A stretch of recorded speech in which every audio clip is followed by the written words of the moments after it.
this is an iHeart podcast. Guaranteed human. There's a difference between liking a house and actually getting it. Redfin is built to make up that difference and close the gap between finding and owning the home for you. Redfin agents close twice as many deals as other agents. So when you find a home you love, you're not a step behind when it comes to making an offer. That means less watching great homes disappear and more focus on the one you'll call home. Redfin helps turn saved listings into real addresses. Get started at redfin.com. Own the dream. Tired of spills and stains on your sofa? Wash away your worries with Anabay. Anabay is the only machine washable sofa inside and out, where designer quality meets budget-friendly prices. That's right, sofas start at just $699. Enjoy a no-risk experience with pet-friendly, stain-resistant, and changeable slip covers made with performance fabric. Experience cloud-like comfort with high-resilience foam that's hypoallergenic and never needs fluffing. The sturdy steel frame ensures longevity, and the modular pieces can be rearranged anytime. Shop WashableSofas.com for up to 60% off site-wide, backed by a 30-day satisfaction guarantee. If you're not absolutely in love, send it back for a full refund. No return shipping or restocking fees. Every penny back. Upgrade now at WashableSofas.com. Offers are subject to change, and certain restrictions may apply. Support for the show comes from Public, the investing platform for those who take it seriously. On Public, you can build a multi-asset portfolio of stocks, bonds, options, crypto, and now generated assets, which allow you to turn any idea into an investable index with AI. It all starts with your prompt. From renewable energy companies with high free cash flow to semiconductor suppliers growing revenue over 20% year over year, you can literally type any prompt and put the AI to work. It screens thousands of stocks, builds a one-of-a-kind index, and lets you backtest it against the S&P 500. Then you can invest in a few clicks. Generated assets are like ETFs with infinite possibilities, completely customizable and based on your thesis, not someone else's. Go to public.com/podcast and earn an uncapped 1% bonus when you transfer your portfolio. That's public.com/podcast. Paid for by Public Investing. Brokerage services by Open to the Public Investing Inc. Member FINRA and SIPC. Advisory services by Public Advisors LLC, SEC registered advisor. Generated assets is an interactive analysis tool. Output is for informational purposes only and is not an investment recommendation or advice. Complete disclosures available at public.com/disclosures. Welcome back to Behind the Bastards, the podcast where every week we read about a terrible person. And this one is part 2 of the story of Savitri Devi. And most importantly, today is the episode recorded on the tail end of my recorder's battery. So we are fucking daredevils right now.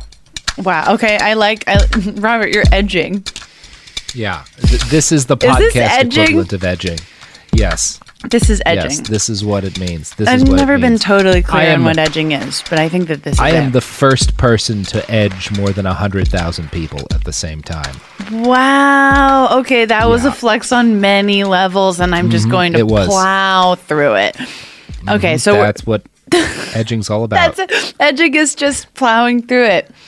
Wow. Wait, edging is when you're like, I'm not gonna. It's when you bring someone to, you go to like the edge of orgasm, but you keep stopping it. And then you're like, yes, nah. That's the joke. No. Okay. Yep. Okay. Well, I brought up the joke originally, and now I'm explaining why I was correct to do so, which is what all great comedians do. So, in October of 1945, Hitler's death still fresh on her mind, Savitri Devi took part in the Festival of Kali at the Kalighat Temple in Calcutta. Now, Kali is the Hindu deity of destruction, a blue-skinned goddess, and in traditional depictions, she wears a necklace of severed heads, a skirt made from severed arms, and wields just about every conceivable manner of ancient weapon in her many arms. Metal. You see a lot of times, it's really cool. Like some of the statues of her are like fucking 20 feet tall. It's metal as hell. So, as the goddess of destruction, Kali tends to inspire some pretty powerful feelings. As Savitri stared up at the image of her goddess, covered in gore and armed with massive swords the size of small cars, she begged Kali for her blessing, a blessing of violence and destruction against the Allied powers who had destroyed her beloved Nazi Germany.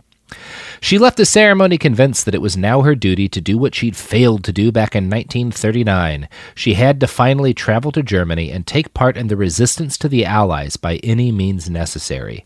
She left her 20 cats in the care of a friend and left her... That's so mean to that friend. Oh my God. And the cats. Yeah, it's pretty wild. So imagine she leaves being 20 that cats friend. behind. This is a person who leaves her 20 cats behind in the care of a friend to go be a Nazi like a month or two after Hitler died. Like months after Hitler dies. You get that text, you're just like, hey, so like I have to go do a thing. Could you look after my cats indefinitely? Yeah. Right? No. Could you look after my cats indefinitely while I go to try to resurrect Nazism in 1940s Germany? Parentheses, there's 20 of the cats, by the way. Yeah, you're just like, it gets worse and worse. Oh my God. Wow, I think that, I mean, of all, it's good stuff. Of all the cruel and horrible things that this woman has done, and I don't even know all of them yet, this has to rank like top 10. This is bad. It's pretty bad. She's a bad friend. Savitri, yeah, she's not a great friend or person. No. But she does finally reach the birthplace of Hitlerism, the center of the ideology she'd adopted for herself, in 1948. She later wrote in her book, Gold in the Furnace, that the gods had ordained that I should have a glimpse of ruins, bitter irony of fate. Germany at that point was still largely destroyed and chopped up into 4 pieces by its victorious enemies. Savitri's writing about this time shows a wild ignorance about the extent of actual Nazi crimes because she's so horrified at how bad things are in Germany. She writes, quote, "One remembers, I say, that episode of the Second War as one beholds the ruins of all the German cities, the plight of men and women in the overcrowded areas still fit to live in, and all the misery, all the bitterness consequent of that devilish bombing. Streams of fire, tons of phosphorus, relentlessly poured over his people for 5 years. These were England's thanks to Adolf Hitler for having shown mercy to her soldiers in his hour of victory. These were the thanks of the United States of America for his orders not to shoot the parachutists captured on German soil," which is like, so she's framing the British evacuations from the coast of France as like German mercy rather than incompetence on Hitler's behalf, which they actually were, just rank incompetence on Hitler's behalf. No kidding. She's also talking about the mercy of Germany in not killing captured Allied paratroopers, which was illegal. And in doing this, she's ignoring, for one example, the Malmedy massacre, in which a Waffen-SS troop massacred 84 American POWs with machine guns. She's also ignoring the estimated 3.3 million Russian POWs who died in German custody. But if I wind up arguing actual history with a dead Nazi, we'll be here all day. So we're just going to move forward from that. But Fair. She whitewashes things a bit, is the point. Yeah. Just a bit. Yeah. A bit. Just a bit. A skosh. Just I mean, obviously, it's going to be horrible seeing Germany after World War II because, like, the bombing campaign over Germany was one of the greatest crimes in history. That said, they kind of had it coming. Like,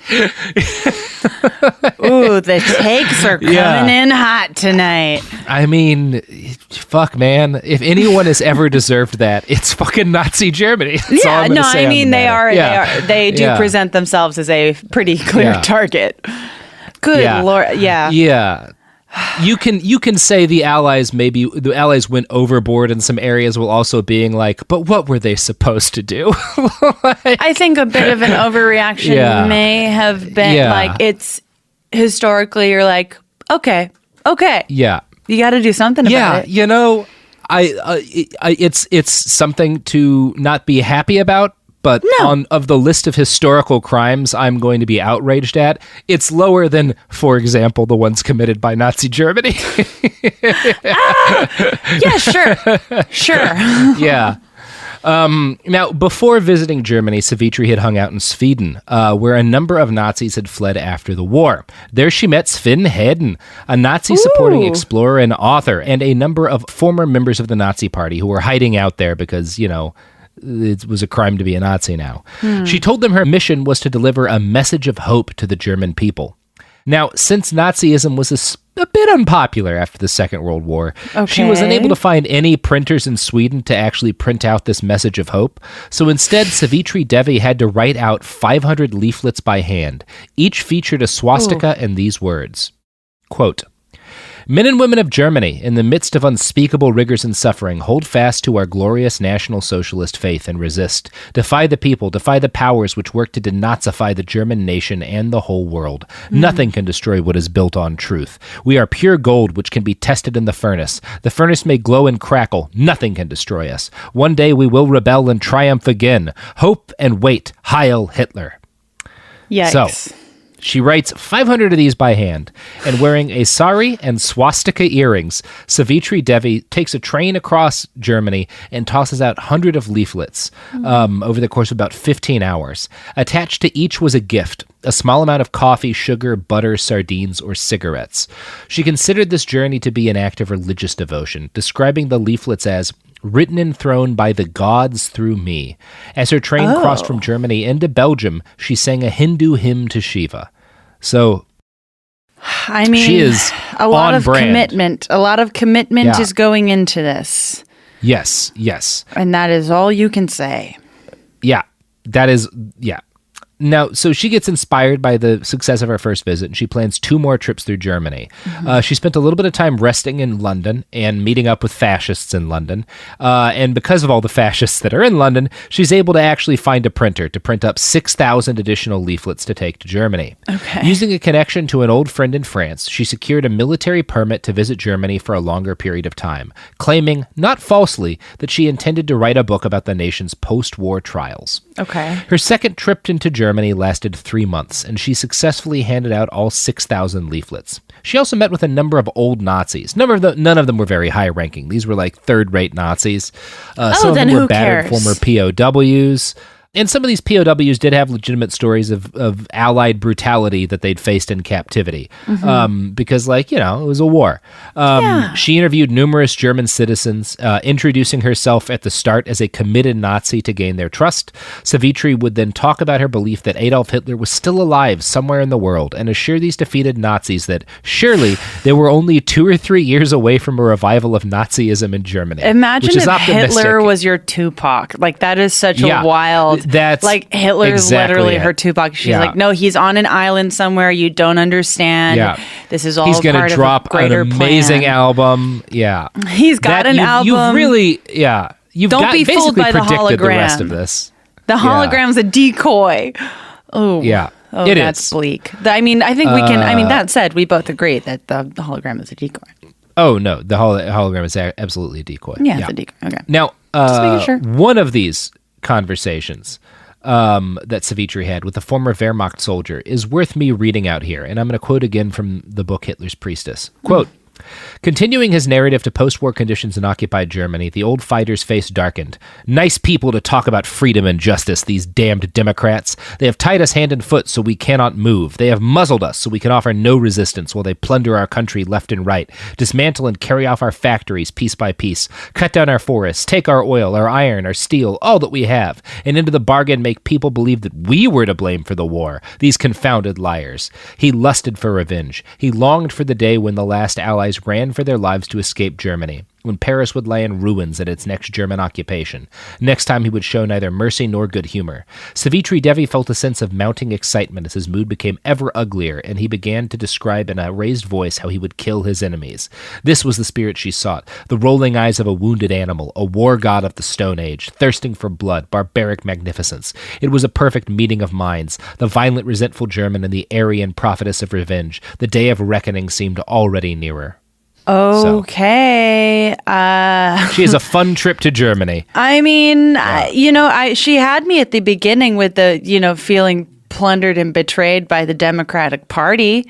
Sure. Yes. That's a strong She was start. not talking about the Democratic Party, though. I know. Robert. I was away from the mic at that point. What else can I do? I can confirm you were not away from the mic, as I think everyone will agree you were right up on. This is revisionist. This is absurd. This is Savitri Devi levels of revisionism from you. You are the Savitri Devi of this podcast. Of this, that's so mean. At least make me the Elizabeth Holmes of this podcast. Jeez. You have not earned that yet, Jamie. Make me a fun one. Make me a fun bastard. Come on. Make me a fun tragic one with a ponytail, at least. Yeah, there's nothing tragic about Savitri. No. So she returned to France in December of 1948 and immediately began to write a book, Gold in the Furnace, about her experiences and her growing conception of Hitlerism as something beyond what the old National Socialists had really believed. In February of 1949, 3 chapters into her book, Savitri Devi was arrested by French authorities. She spent a total of 6 months. Yeah, because, it's illegal to be a Nazi for good reason. Yeah. I'm like, wait, hold on, unpack that. Yes, I understand. She spent a total of 6 months in pretrial detention and then prison after her conviction for spreading Nazi propaganda. The time behind bars was good for Savitri, as it historically often is for Nazis who fancy themselves writers. Like her idol Adolf Hitler, she used her prison time as an excuse to finish her first book. Just uses it as like a sabbatical, as one would a sabbatical, yeah. It's an old Nazi story. She also took the opportunity to meet even more old Nazis. A lot of National Socialists were still imprisoned by the British occupation forces, and these old fighters were all too happy to talk with Savitri Devi. Her dearest friend in the prison was a former wardress from the Bergen-Belsen concentration camp, a, quote, beautiful-looking woman, a blonde of about my age, in Devi's words. She claimed that this war criminal had the classical beauty of a chieftain's wife in ancient Germany. And again, this was a woman who worked at a concentration camp voluntarily. Yeah, the language is so, yeah. Yeah. Okay. And Savitri writes about like how cruel this woman's imprisonment was and how nice the concentration camps was. Like she's trash. She's trash. She's absolute trash. Yeah. Okay. I'm not going to like spend a lot of time debunking her shit. Like she's garbage. Yeah. And it's crazy. I mean, it's like she is the one that is like providing all of this information too. She is the source. She is the source. And again, I can't say it enough. She never had the chutzpah to actually go to Nazi Germany while it existed. I think because number one, she would have been disappointed because like none of this weird religious shit she attached to it was an actual part of Nazism in Nazi Germany. Like she would have been like she might have gotten knocked up by some Nazi like at the orders of Heinrich Himmler, but she wouldn't have been anything special in Nazi Germany. The odds are good. Like maybe they would have tried to use her to like propagandize because she knew a bunch of languages. I don't know. They might have like had her try to reach out to India, but probably she would have just been another person. I don't know. I think that's an interesting aspect of it that isn't emphasized enough. She just wasn't willing to actually go to Nazi Germany. This place she claimed ruled. Yeah. Cool. So, well, in late 1949, Savitri Devi was again a free woman, and she published her first book to widespread acclaim from the international Nazi community. From this point on, Devi became a prolific author, writing up every significant event in her life through a mixture of supposedly non-fiction works as well as fanciful tales. For example, she retold the story of her first trip back to Europe in the children's fable Long Whiskers and the Two-Legged Goddess, whose heroine is a cat-loving Nazi named Heliodora. No, that can't be real. It's a real book. Yeah, that sounds like random words selected from a. Well, it all makes sense. Like the Heliodora is clearly a self-insert character. Well, based on everything we know about her. Helio, Savitri Devi's obsessed with sun gods and goddesses. Like it's all. God, yeah. How embarrassing for her. What's embarrassing is that Savitri writes that her self-insert fantasy character has, quote, no human feelings in the ordinary sense of the word. She had been, from her very childhood, much too profoundly shocked at the behavior of man towards animals to have any sympathy for people suffering on account of their being Jews. Okay. The Holocaust isn't bad. Have you seen what happened to cats when I was a kid? But here's the thing. Quite a take. A take. That is a wild take to be like, how we resolve like violence towards cats also cause violence towards people. Yeah. Surely it'll The help. Holocaust is cool because cats have been mistreated. is Savitri Devi's logic. She just like goes to a whole other place. She's like, did you know, like when you're having an argument with someone who doesn't want to have a good faith argument with you, and you're just like, well, what about this? And they're like, well, what about cats in France? What about that? Huh? And you're like, I've been stunned like a Pokemon. Yeah, it's amazing. I don't know. Over the next few years, Savitri wrote and conversed with increasingly aged Nazis and gradually refined her theories about the world until, in 1958, she published what would prove to be her magnum opus, The Lightning in the Sun. In this work, the ideas Savitri had been rattling around in her head all finally came together. Hitler, she concluded, was a man against time, fighting to uphold Aryan virtues and blood against the corruption of modernity.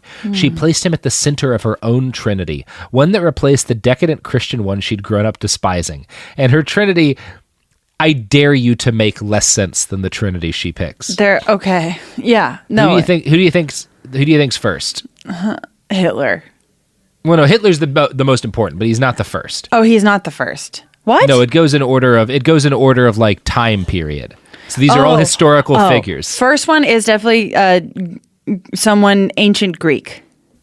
No, ancient Egyptian, Akhenaten, the first monotheist, he's generally called. He was like this pharaoh who declared himself the sun god and like tried to institute monotheism, and then he died, and everything he did was burned by the people who came after him because they thought he was an asshole. Okay. And it's weird because she like hates monotheism so much, but he's like one of the people she loves. I think just because he's the sun god, and she's got a weird thing about sun gods. She'll make an exception. Yeah. She'll give any sun god a pass, basically. It's fucking weird. Second in her holy trinity is Genghis Khan. What? Does she give like, and here's why? Why?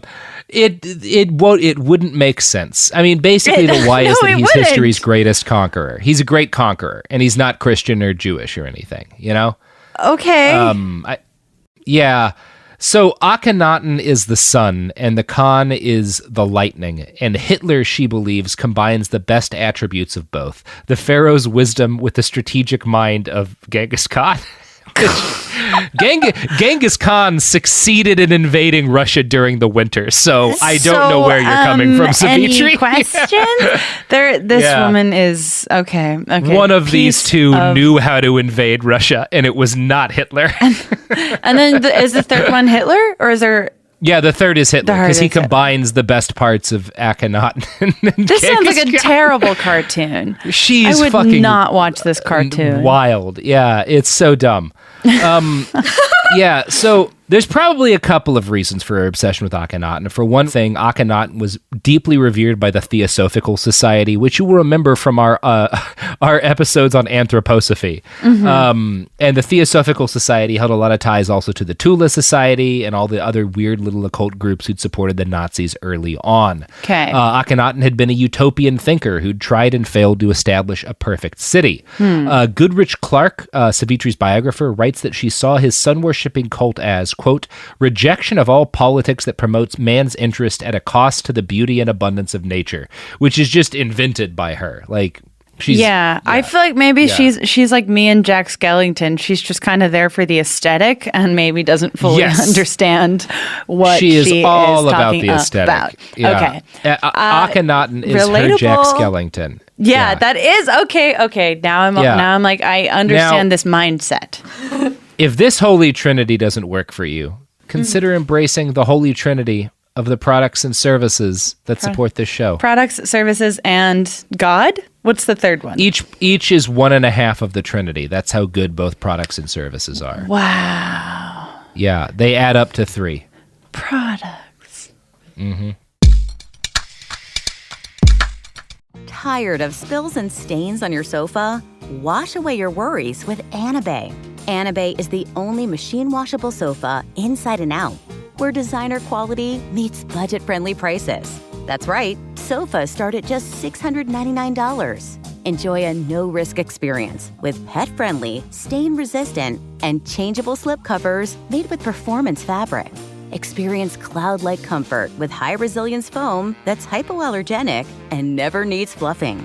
The sturdy steel frame ensures longevity, and the modular pieces can be rearranged anytime. Shop washablesofas.com for up to 60% off site-wide. Backed by a 30-day satisfaction guarantee. If you're not absolutely in love, send it back for a full refund. No return shipping or restocking fees. Every penny back. Upgrade now at washablesofas.com. Offers are subject to change and certain restrictions may apply. Let's talk about modern home shopping. It's sort of become a fun side hobby, right? Scrolling listings at night, dreaming about kitchens you've never seen, or backyards you haven't even stepped foot in, all from the comfort of pretty much anywhere. Redfin knows a lot of people like you want to own, but are stuck in this browsing mode loop. That's where Redfin flips the script. With listings that update within minutes and tours you can book right from the Redfin app, you can see your dream home the moment it appears. Now, liking a listing is easy, but actually landing it, that's where Redfin comes in. Redfin has over 2,200 agents with local expertise. And Redfin agents close twice as many deals as other agents. That means they want to help you win, not just window shop. Redfin is built to help you go from just looking to wait, this could actually be home. So become the newest neighbor on the block. Visit redfin.com to start finding and start owning. That's redfin.com. Support for the show comes from Public, the investing platform for those who take it seriously. On Public, you can build a multi-asset portfolio of stocks, bonds, options, crypto, and now generated assets, which allow you to turn any idea into an investable index with AI. It all starts with your prompt. From renewable energy companies with high free cash flow to semiconductor suppliers growing revenue over 20% year over year, you can literally type any prompt and put the AI to work. It screens thousands of stocks, builds a one-of-a-kind index, and lets you backtest it against the S&P 500. Then you can invest in a few clicks. Generated assets are like ETFs with infinite possibilities, completely customizable and based on your thesis, not someone else's. Go to public.com/podcast and earn an uncapped 1% bonus when you transfer your portfolio. That's public.com/podcast. Paid for by Public Investing. Brokerage services by Open to the Public Investing Inc. Member FINRA and SIPC. Advisory services by Public Advisors LLC, SEC registered advisor. Generated assets is an interactive analysis tool. Output is for informational purposes only and is not an investment recommendation or advice. Complete disclosures available at public.com/disclosures. We're back. So, God, there's so much to get through with this woman's fucking stupid fucking beliefs, but they're very important to understand. They're stupid and they're also kind of scattered. They're so dumb and complicated. They're so dumb and complicated. You get a feeling that she went through a lot of phases. She's a phases. They all make sense. She's I'll say that. Like gal. They don't make sense in the fact that they're true, but like based on her history and like the things that she imbibes, they all make. I can see why she came to these conclusions, but they're super dumb. They're really dumb. So the core of her Nazism is a love of nature, which was a big part of actual original Nazism too. They were very into like natural life and shit, and like taking care of the land and animal welfare. And some of her early books that she wrote when the Nazis were in power, but before she was explicitly a Nazi, like The Impeachment of Man, don't explicitly reference Nazism. And these books, like The Impeachment of Man, is still kind of popular among chunks of the New Age and environmentalist movements today. Savitri Devi's passionate writing on animal rights is actually one of the many little roads that exist between the Green Movement and the neo-Nazi movement. And it's really fucked up. Devi herself famously railed against the Allied forces purging Germany of its fascist organization, saying that, quote, "You cannot denazify nature." She believed that nature was fundamentally National Socialist. And yeah, that's a bad take. I'm going to read a quote from The Impeachment of Man now. And I want to remind you, there are people who are like environmentalists who are not Nazis who read this book today and don't really realize what's going on. Oh, okay. Quote, "A civilization that makes such a ridiculous fuss about alleged war crimes, acts of violence against the actual or potential enemies of one's cause, and tolerates slaughterhouses and vivisection laboratories and circuses in the fur industry, infliction and pain upon creatures that can never be for or against any cause, does not deserve to live. Out with it. Bless the day it will destroy itself, so that a healthy, hard, frank, and brave, nature-loving and truth-loving elite of supermen with a life-centered faith, a natural human aristocracy, as beautiful on its own higher level as the four-legged kings of the jungle, might again rise and rule upon its remains forever." So, again, you see how, because of the kind of stuff she's written, there's these bridges. She's a big part of why there's bridges between the eco movement and the Nazi movement, and there very much are. On like the hard edge of the eco movement, of the anti-climate change movement, there are Nazis and left-wing activists who kind of increasingly seem like Nazis in a lot of cases. Which is not to say that like even supporting radical environmental action makes you a Nazi.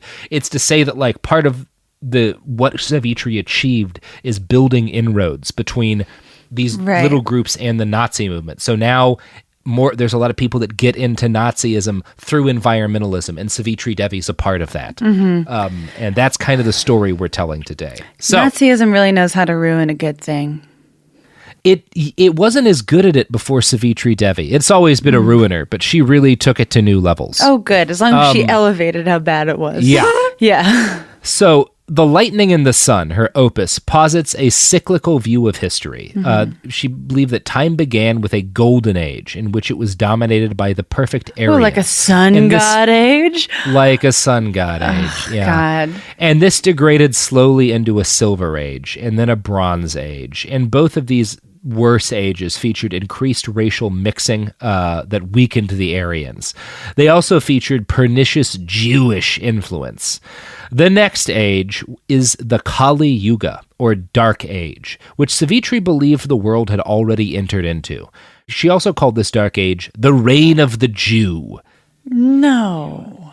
Yeah, the only way out of this Dark Age was for the man against time, Hitler, to gather up the terrible weapons of the Dark Age and use them to bring about the return of the Golden Age, presumably through genocidal purging of non-Aryans and the establishment of a strict racial hierarchy. Her book was dedicated, quote, to the godlike individual of our times, the man against time, the greatest European of all times, both sun and lightning, Adolf Hitler, as a tribute, as a tribute of unfailing loyalty and love forever and ever. So God. You know, there's been a lot said about fan culture. I don't agree with all of it, but you know, this is a real argument against fan culture. This is the worst fan culture has ever gone. I feel comfortable saying that. This is bad. This is the worst it can go. This is bad stan culture. It's bad. There and even the way that she writes and structures these things, it kind of you can hear that like interest in like ancient history in there, because it just sounds like she's kind of connecting these lines that don't actually exist to make it sound like kind of like the way she like arguably maybe lifted some of her own like self-mythologizing from Mein Kampf. Like she's just like putting something she wants to say into a familiar framework.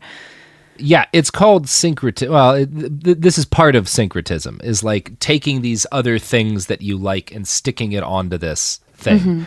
And this is like the main thing she goes down in history for doing to Nazism. Yeah. Now, I have a lot of debates with myself putting this together about how much detail to get into about Savitri's theories.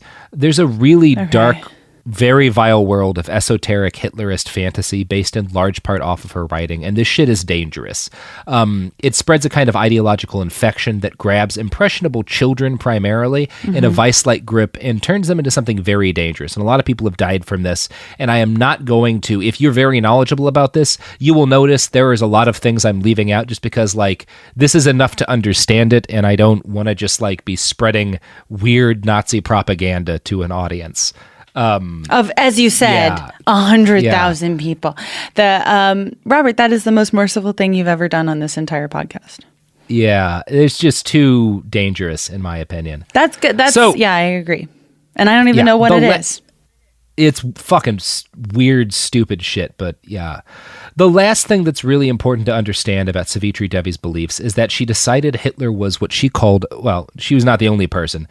Other people had the same idea, but she's one of the more prominent ones. The Kali Yuga, the 10th incarnation of Vishnu. And she used several segments from August Kubizek's ill-advised book, The Young Hitler I Knew. Kubizek was Hitler's friend when they were like teenagers. Like an HBO series. He wrote a terrible book. It's valuable because it's the only insight we have in Hitler at that period, but he's clearly wrote it to make money. Is it like My Friend Dahmer? Is it like that? Yes. It's like the that same vibe of like, this horrible person, I knew him. You're like, we were buddies. Great, cool. Yeah, but you also get the feeling that Kubizek didn't really think he was horrible until he like he was writing it initially to be a biography that was published under the Nazi regime as like a pro-Hitler piece of propaganda. Oh, and so then they even lost worse. the war.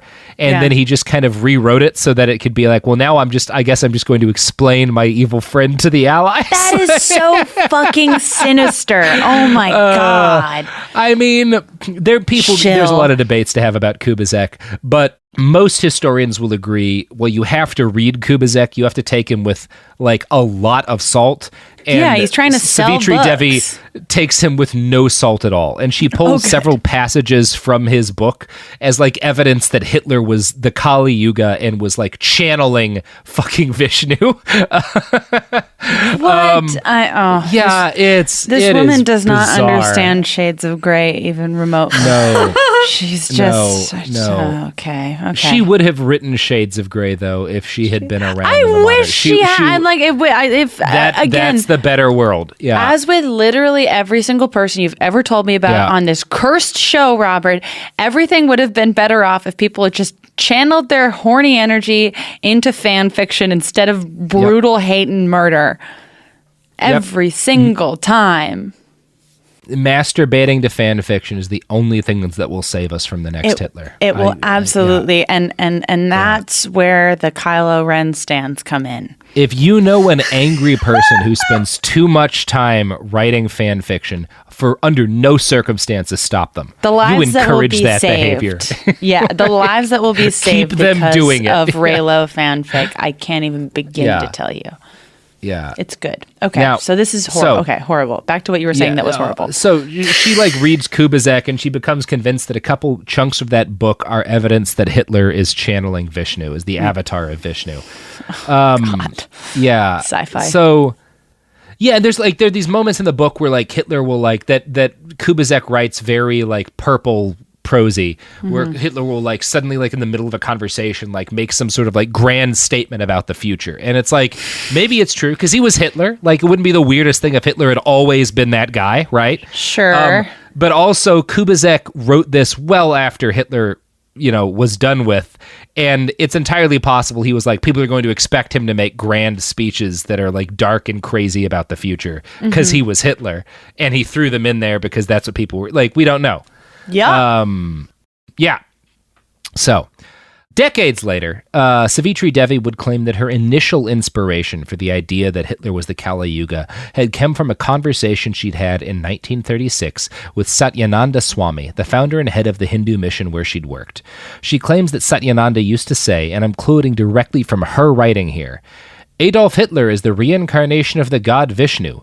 Vishnu is the aspect of the Hindu trinity who goes to keep things from rushing to destruction, to keep them back, to go on against time. Time is destruction. You have to destroy in order to create again. But there are forces that try to postpone destruction. And he said Hitler was the reincarnation of that force. And he was. But it's a nice thing to hear, a very refreshing thing to hear from a Hindu sage. I told him, I came here because I'm really a pagan, a worshipper of the sun, and I believe in the pagan reaction of Emperor Julian.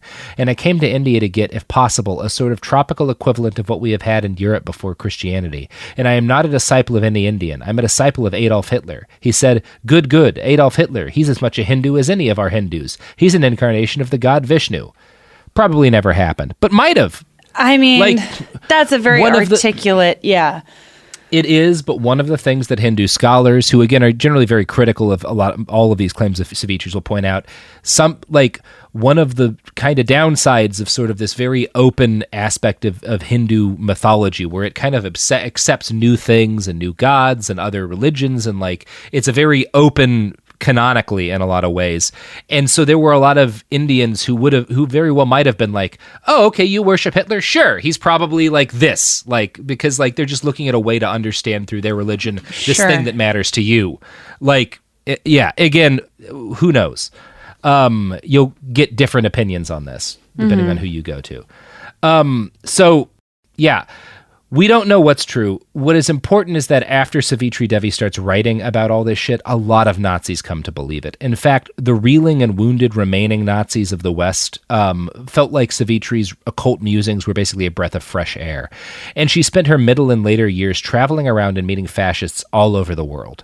In 1961, she made her first direct connection with the English neo-Nazis of the British National Party, or BNP. As the war years receded further and further away, an international agglomeration of fascist-inclined folks began to link up and plan together for a resurgence of Nazism. Savitri Devi was at the center of it, as this paragraph from Hitler's Priestess illustrates. Quote, "She lost no time in contacting Andrew Fontaine, the president of the BNP. A spring camp attended by 20 delegates from European nationalist groups was held on Fontaine's estate at Narford, Norfolk, in May of 1961. Those present included Robert Lyon, a young leader in the American National States Rights Party, which violently opposed segregation in the South, representatives from German neo-Nazi groups, and Savitri Devi. Another key figure was ex-SS Lieutenant Friedrich Borth. Born in 1928, this blue-eyed, blonde Austrian Nazi had served in the Luftwaffe and the Waffen-SS. As a teenage officer, he had commanded an assault group and won the Iron Cross. After serving a 3-year jail sentence in post-war Vienna, he published an SS veteran magazine, Das Kamerad, which was swiftly suppressed by the Soviet authorities. Thereafter, he was connected with numerous extreme right-wing groups and attended the most international fascist gatherings. He led the Boom Heimatur Jugend until its banning in 1959 and then ran the Legion Europa, the Austrian section of Vierartsgion Europe, another international grouping inspired by the French OAS in Algeria and Belgian Rancor over the loss of the Congo. After a busy schedule of lectures at Narford, the participants celebrated their Nordic racial identity with folkish songs and tankards of traditional ale around the campfire. So you see what's happening here.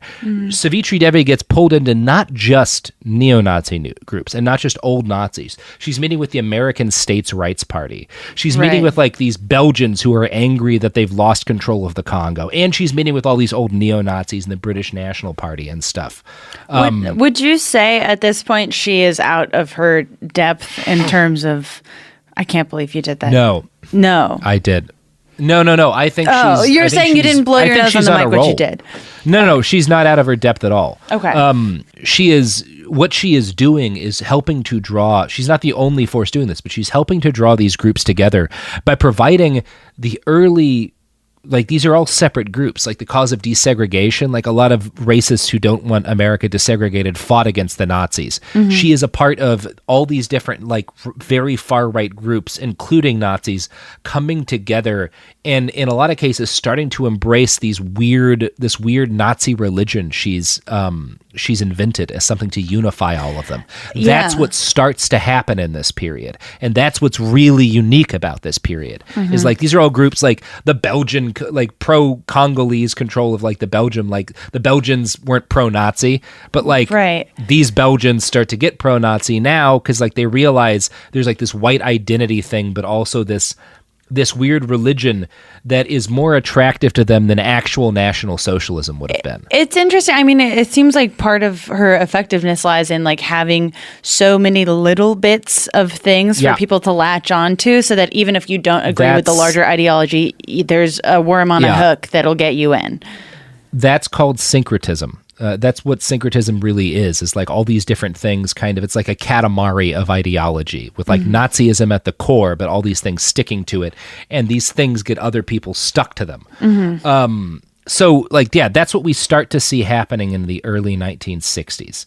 In 1962, Savitri was in England again for a gathering of worldwide Nazis that included Bastard Pod main character, George Lincoln Rockwell. Oh, I know this name. Yeah, the founder of the American Nazi Party. This is how you know it's really bad. George. That's like fucking GLR is in now. Things are about to get way worse. Not great. Okay. Savitri Devi was one of the signatories for the World Union of National Socialists, a proposed organization to form a, quote, combat-efficient international apparatus to facilitate a return to Nazi values and the extermination of non-whites from Western nations. Now, one's wound up being a bust for several reasons, including the fact that Rockwell was almost immediately kicked out of the United Kingdom. But he and Savitri developed a friendly relationship. The leader of the American Nazi Party had been on the lookout for a new American fascist religion, something esoteric and enchanting that he could use to draw in new members in a way that National Socialist political theory and unvarnished racism just did not. And he must have thought The Lightning in the Sun had some potential, for he published an abridged version of the book in the National Socialist World magazine. The Lightning in the Sun made it over to the U.S. The Lightning in the Sun, it should be said, could be a YA book that is out right now. It might be, to be entirely honest. I have to double check. And that YA book might actually be Nazi propaganda hidden as young adult fiction. Which, you can't put it past. Yeah. Yeah. No. Much like, for example, the band Ace of Base. Wait, what? Yeah, the Ace of Base were Nazis. Did you not hear that? No. Oh, Adam Todd Brown wrote a great article about this for Cracked. The base of Aces was a Nazi submarine base. If you watch the music video for All That She Wants Is Another Baby, the woman who just wants another baby to get on welfare is like holding a Star of David the entire time, and there's all these long, lingering shots of it. There's a bunch of other stuff. The sign that they saw is clearly a swastika if you listen to the lyrics. It's fucked up. Wow. But we have to blaze past that right now. I found a book called Lightning on the Sun. That's pretty close. It's about That's a guy probably named Nazi shit. It's about a guy named Glenn Schmittler? who owns a store. Yeah, Glenn Schmittler, who might be Nazi. A moon god. Yep, that's some Nazi shit. There it is. Or anti-Nazi, since Savitri was all about the sun god. It could be either, really. Well, so Savitri Devi would go on to spend the bulk of her remaining years in India, traveling irregularly when the demands of her National Socialist beliefs took her around the world. She remained convinced all her life that Hitler would return, either in a new incarnation or after revealing that he had somehow survived the war and lead a resurgent Nazism to global victory. She retired in 1970, living for a time at the home of her friend François Dior in England. That's the Dior you're thinking of. Really? Yeah, it's like the daughter, I think, of the woman who created the line. Yeah, maybe granddaughter. Oh, good. She was a big Nazi backer before the war. Yeah. Wow. Okay, learning more. I love fashion knowledge. Savitri Devi was kicked out of Dior's house eventually for her twin habits of refusing to bathe ever and chewing on garlic constantly. Can we? Disgusting. Come on, girl. Okay. That's what gets the reaction, Sophie. She's terrible. She is awful. Gnarly. I was chewing on garlic a lot over the summer. It helps preserve your voice. I don't think that's why she was doing it. It does. Though. But you have to bathe while chewing on garlic. Do we know what happened to her cats?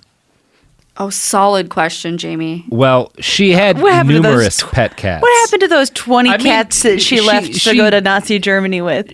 I was just about to say, she spent most of her remaining years living alone in India with dozens sometimes of pet cats and at least one cobra.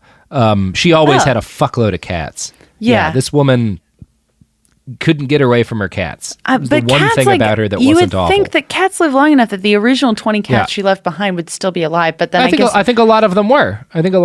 Oh, she was taking them with. I don't know precisely, but my assumption based on everything I know of Savitri Devi is that she would have absolutely tried to get back her original cats if it was possible. She was very into cats. Yeah.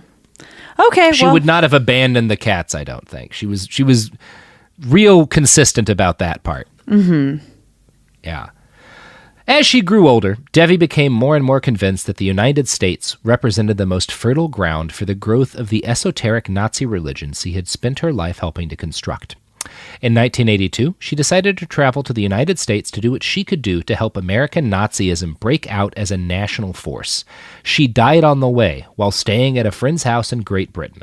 Her ashes, however, finally made it across the pond to the United States of America, and American Nazis laid her to rest by sprinkling her on their hero's grave, George Lincoln Rockwell. So Rockwell and Savitri Devi share a grave. Yeah. Wow. Okay, so she's like, okay. Yeah. You know who doesn't share a grave with George Lincoln Rockwell and Savitri Devi? The products and services we're about to hawk? Yes. For now, you never know. For now.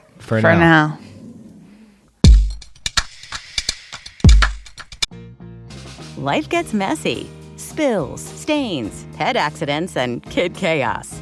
But with Anabay, cleaning up is easy. Our sofas are fully machine washable, inside and out, so you never have to stress about messes again. Made with liquid and stain-resistant fabrics, that means fewer stains and more peace of mind. Designed for real life, our sofas feature changeable fabric covers, allowing you to refresh your style anytime. Need flexibility? Our modular design lets you rearrange your sofa effortlessly. Perfect for cozy apartments or spacious homes. Plus, they're earth-friendly and built to last. That's why over 200,000 happy customers have made the switch. Upgrade your space today. Sofas start at just $699. Visit washablesofas.com now and bring home a sofa made for life. That's washablesofas.com. Offers are subject to change and certain restrictions may apply. Let's talk about modern home shopping. It's sort of become a fun side hobby, right? Scrolling listings at night, dreaming about kitchens you've never seen, or backyards you haven't even stepped foot in, all from the comfort of pretty much anywhere. Redfin knows a lot of people like you want to own, but are stuck in this browsing mode loop. That's where Redfin flips the script. With listings that update within minutes and tours you can book right from the Redfin app, you can see your dream home the moment it appears. Now, liking a listing is easy, but actually landing it, that's where Redfin comes in. Redfin has over 2,200 agents with local expertise. And Redfin agents close twice as many deals as other agents. That means they want to help you win, not just window shop. Redfin is built to help you go from just looking to wait, this could actually be home. So become the newest neighbor on the block. Visit redfin.com to start finding and start owning. That's redfin.com. Support for the show comes from Public, the investing platform for those who take it seriously. On Public, you can build a multi-asset portfolio of stocks, bonds, options, crypto, and now generated assets, which allow you to turn any idea into an investable index with AI. It all starts with your prompt. From renewable energy companies with high free cash flow to semiconductor suppliers growing revenue over 20% year over year, you can literally type any prompt and put the AI to work. It screens thousands of stocks, builds a one-of-a-kind index, and lets you backtest it against the S&P 500. Then you can invest in a few clicks. Generated assets are like ETFs with infinite possibilities, completely customizable and based on your thesis, not someone else's. Go to public.com/podcast and earn an uncapped 1% bonus when you transfer your portfolio. That's public.com/podcast. Paid for by Public Investing. Brokerage services by Open to the Public Investing Inc. Member FINRA and SIPC. Advisory services by Public Advisors LLC, SEC registered advisor. Generated assets is an interactive analysis tool. Output is for informational purposes only and is not an investment recommendation or advice. Complete disclosures available at public.com/disclosures. We're back. So, Savitri Devi's dead. Good. Finally. But this is not the end for her. Not really, because starting in the late 1970s, a famous Holocaust denier and publisher, Ernst Zundel, had found her old work and started pushing it back into circulation. Now, it had only developed a limited audience in those early post-war days, but now, nearly 20 years later, people were ready for esoteric Hitlerism. The book Hitler's Priestess notes, by the late 1970s, the historical experience of the Third Reich was quickly receding into the past. As popular literature and films ably demonstrated, Nazism was becoming something mythical, even fantastic, and also plastic that could be molded and combined with novel associations and like given an new 80s meanings. By publishing the work of Savitri Devi, Zundel aimed to create a new cultic interest in Hitler, linking him to ancient mysteries, the world of nature, and powerful religious symbols drawn from the Orient. See, she's saying there by saying it's plastic, because he's pointing out we have all these weird movies now about like Nazis on the moon. You know, you've got these fanciful stories like Wolfenstein, these games about like Nazi, like all of this fictional sort of world that's been built up, like mythology built up around the Nazis, usually not by people who are actual Nazis. In a lot of cases, just by people who are like, well, they're the worst people ever, so I can make them the bad guys. That's an easy go for a bad guy. Sure. But Zundel is like, this is a fucking opportunity because kids are growing up reading about these cool, evil, bad guy Nazis. And for the same reason that kids love dressing up as Imperial stormtroopers from Star Wars, kids get interested in the Nazis from this. And he sees Savitri Devi's work as like, I can fucking get a shitload of kids interested in Nazism by pushing this stuff back out there. Oh, boy. Okay. And he's fucking right. Yeah. Now, yeah. Another important architect of this whole thing, and who we're not going to get into enough, but I will do an episode on in the future, is a Chilean Nazi named Miguel Serrano. And it's from Miguel that we actually get the term esoteric Hitlerism.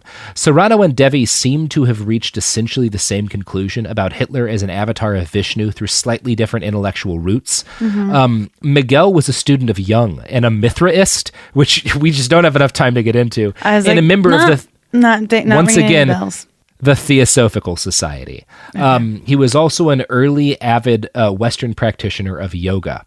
Miguel corresponded with Devi during her lifetime. Before he died in 2009, he gave interviews to Nazi magazines with names like Black Sun, where he said this about Savitri Devi, quote, Savitri Devi is the greatest warrior after Adolf Hitler, Rudolf Hess, and Joseph Goebbels. Moreover, she was the first to discover the ancient and spiritual power behind Hitlerism. She envisioned a new religion and inaugurated a sanctuary for Hitler in India. She was, as I myself am, anti-Christian. She initiated completely on her own all that I have developed up until now. It is not mere coincidence that the Spanish Catholics published an attack against Savitri Devi, Otto Rahn, and me. It was very late in her life when we started to write each other. We just missed each other in Europe by 1 week. I arrived a few days after her death. I think that Savitri Devi will be the greatest sister of all the priests of esoteric Hitlerism, the priests of Wotan.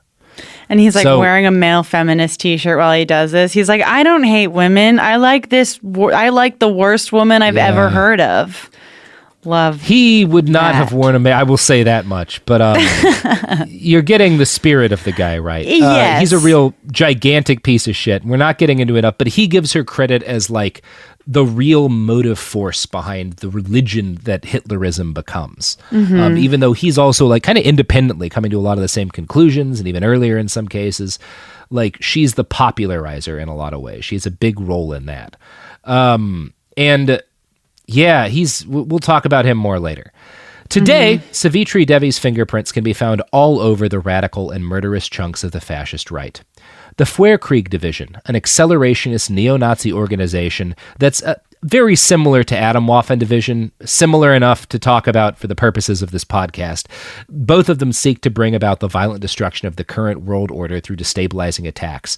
The Feuerkrieg Division directly cites Devi as an inspiration. The group's Gab bio includes this Devi quote, "Creation and destruction are one to the eyes of one who can see beauty."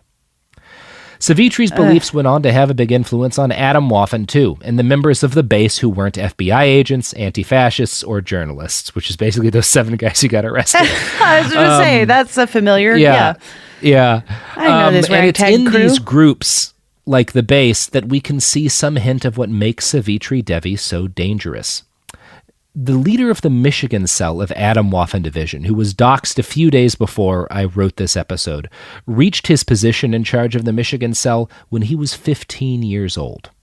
The 3 members of the base who were arrested in Georgia in the process of trying to spark a race war were ages 19, 21, and 25, respectively. Okay. These accelerationist, esoteric Hitlerists tend to be young, and there is disagreement on the average age at which people enter cults, but the work of Dr. John G. Clark, a psych professor at Harvard who surveyed 500 current and former cult members, suggests an average age of 19 and a half for new cult members. He also points out that most new cult members are male.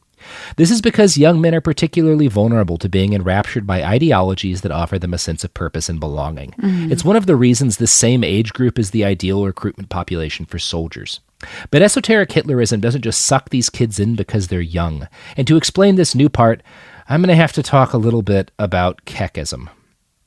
And I am very sorry for this, Jamie. Do we absolutely, is it absolutely we necessary? really do. Kekism started out as a joking parody of religion invented by the shitposters of 4chan and 8chan during Gamergate. It's very dumb, and talking about it makes me feel very silly. But the short of it is, Kekism started out, and for probably most people still is, a dumb gag and a way for them to make fun of members of minority groups by pretending to be members of a victimized religion because they think that's funny. The whole thing focuses around shitposting and spreading memes, but as the Trump campaign ramped up and this weird internet movement started to have an impact on the real world, some particularly unhinged Anons started to take Kekism more seriously, while others just thought the joke kept getting funnier and spread it around for that reason. Lawrence Murray, a writer for the fascist podcast The Right Stuff, was probably the first person to purposefully meld Kekism with Savitri Devi's philosophy into something he called esoteric Kekism. He started shitting out memes that replaced Hitler with Pepe as an avatar of Vishnu, stuff like that. It's very dumb. When interviewed, Murray claims he was only half joking with the whole idea. But like any joke of the sort on the internet, it spread like wildfire, and a certain chunk of the people who saw it took it seriously, which led them to the work of more serious fascist thinkers, people like Savitri Devi, and led some of them into accelerationist groups like Adam Waffen and the Base. It is not a coincidence that Anders Breivik, the Utoya, Norway shooter who massacred dozens of children at a left-wing summer camp, directly praised Hindu nationalism in his manifesto. It is also not a total coincidence that both Anders Breivik and Brenton Tarrant, the Christchurch shooter, claim to be Knights Templar, members of a Christian order fighting against Muslims, basically. And it is not a coincidence that the Urban Dictionary page for Kekism, written by a Gamergator, describes it as a red-pilled ideology originating from the true Knights Templar. And again, all of this is joking, all of this is not joking. It's both at once. It's the contradiction of modern fucking, Well, that's, the greatest trick the devil ever played was irony poisoning, because you just can't. Yeah. You can't argue with it. Some people will say, and it's possible there are some central figures behind this spread of syncretism, like sinister individuals who have like kind of put all this together purposefully, or at least put pieces of it together purposefully. Yeah. But I tend to be of the belief that most, if not all of it, is amorphous and acephalous. It happened without a head, without much intention on its own. There may have been bits of intention here and there, like esoteric Kekism, but a lot of it just happened because of the sort of structure Savitri Devi built. It's just kind of the natural result of the amorphous and sticky nature of the faith that she created. If Hindu mythology and ancient Egyptian history can be folded in with Adolf Hitler and the Aryan myth, why can't Kekism wind up in there too? Right. Why can't the Knights Templar fit in there too? All these weird little subcultures. You've got Norse mythology, Chan culture, gamer culture, New Age spiritualism, environmentalism, even veganism. All these things appeal heavily to a lot of young people. And the more little bridges that you can build between these different communities and actual exterminationist Nazi beliefs, the more young men will kind of accidentally fall in and get caught in this net. It's like a tunnel spider's web. And at the end, the great innovation Savitri Devi brought, like that's the innovation she brought to Nazism. She took what was a dead political system that couldn't spread outside of Germany, not really, and turned it into a living syncretic religion, something with vitality, something capable of mutating and absorbing and staying relevant, and something capable of inspiring young men to commit murder in the memory of Adolf Hitler nearly a century after his death. Could you give me that word one more time of the syncretism? Syncretism. Yeah. I mean, it's, and if you are able to, find a way to get a group of people who are looking for something to believe in, who are maybe a little bit, okay, you know what? You're right. I was, but yeah, just like finding a group of vulnerable people ideologically that need something to believe in, and put a delicious chocolate coating on the outside of it. It seems to work. It works. It works. Yeah. So, how do you feel about Savitri? You a fan? You gonna check out her books? Can't say I'm a fan. I don't think that Not we would. Not a stan, huh? I don't think we would have been friends in junior high, and I don't think we would have been friends now. I truly, and it is interesting that we don't talk about her. I had no idea this person existed. Why do you think that is? There's a degree to which I think a lot of people who know about her and are like researchers didn't really want to, because there's this worry about making a bigger deal of it than it is. Sure. Like, it's kind of like I didn't really write about 8chan much until the Christchurch shooting, when it was like, okay, well now we gotta. It's too big to ignore. After the base, now it's gotten to this point, it's like, all right, we gotta fucking talk about Savitri Devi and esoteric Hitlerism. Like, we gotta get some of this out there. I do think it's also just like not super well known. I think she was seen, like, really, to be entirely honest, I think most of her efforts would have looked like a failure to most of observers up until maybe at the earliest a decade ago. Okay. People who were really aware of what was going on would have known earlier, but most people, even pretty well-informed people, would have been like, well, this is kind of a dead end and just something to like make fun of up until we start to the internet really is what provides this with the last ingredient it needs to take off. Well, yeah, she like pioneered the red pill mentality. Like she's a red pill she was pioneer. a big part of that. Yeah. And we're not like Julia Savola is a big part of this, who Steve Bannon fucking loves. There's a lot of Savitri Devi and Steve Bannon's Let's not take away any credit from any of the red pill pioneers. Everyone deserves to take up space. We'll get them all. Wow. We'll get them all on the show. We will. We will. They deserve it. Mm-hmm. Well, Robert, deserve it. Well, Robert, as usual, this was absolutely horrifying, and you've ruined my day. Thank you. Good. Yeah, that's the goal. Okay, good. Well, Anderson's here for you, though. Oh, Andy, I've got some pluggables to plug. You can listen to my podcast, My Year in Mensa. It's online now. There's only 4 episodes. It's real quick. I'm on Twitter at Jamie Loftus Help, Instagram at Jamie Carr Superstar, on tour for the next month or so, JamieLoftusIsInnocent.com. And that's what I have to say. I love when we talk about the worst shit in the entire world, and then at the end you're like, so, what's your Twitter handle?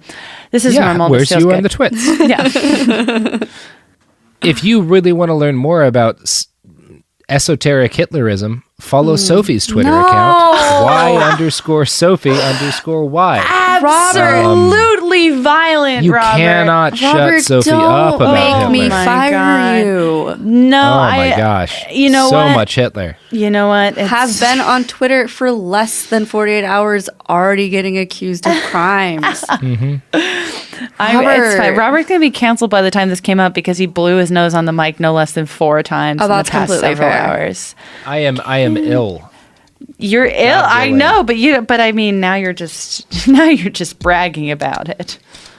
Follow our podcast at Bastards Pod on Instagram. Don't tell Twitter. me what to do. Sorry. You're telling our listeners what to do. Robert, for fuck's sake, get it together.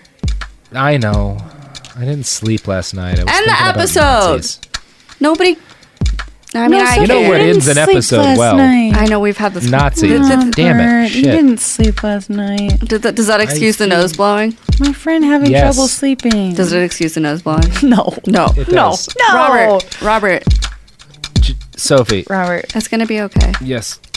It is not. Robert's getting mad. End the episode, my friend, and go take a nap. Yeah. The episode is over. Yay. Go hug a cat. Or a dog. Saving cats. Can you stop Nazis? Hug a cat and encourage the angriest person you know to write fan fiction. That's truly the greatest service you can do. Both of those things are critical. Mm-hmm. Yeah. All right, episode's over. Bye. Mm-hmm. Bye.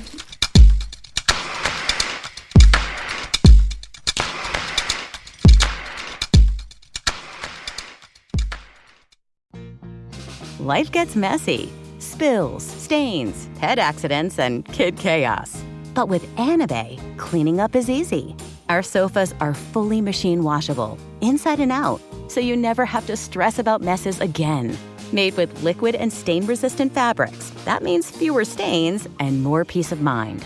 Designed for real life, our sofas feature changeable fabric covers, allowing you to refresh your style anytime. Need flexibility? Our modular design lets you rearrange your sofa effortlessly.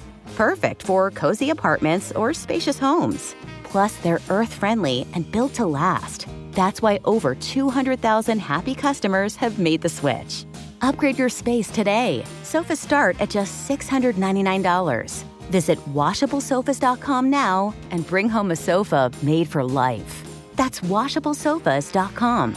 Offers are subject to change and certain restrictions may apply. A BetterHelp ad. We get it. February is full of flowers, candy, and, of course, lots of talk about relationships. It can feel like everyone else has it all together in their love lives. But the truth is, we're all still figuring it out. Whether you're working on your marriage, navigating the dating apps, or prioritizing staying single, no matter where you are, you're right on time. Therapy can help you find your way and take some of the pressure off yourself so you can determine what you want, what feels heavy, and how you can feel lighter. Just a little bit of outside perspective from a professional can lead to new understanding and a lot of progress. So the next time you're feeling iffy about your love life, try therapy with BetterHelp and see where it takes you. And remember, you're right on time. Visit BetterHelp.com for 10% off. That's betterhelp.com. After the rush of the holidays, what you really want is your space back. Pura is a smart home fragrance system designed to help you feel calm, grounded, and at ease, without adding one more thing to your routine. Control scent intensity, schedules, and timing right from your phone. And right now, get a free Pura home diffuser when you subscribe to 2 cents for 12 months, risk-free for 30 days. It's restoration made simple. Visit Pura.com to get started now. This is an iHeart podcast. Guaranteed Human.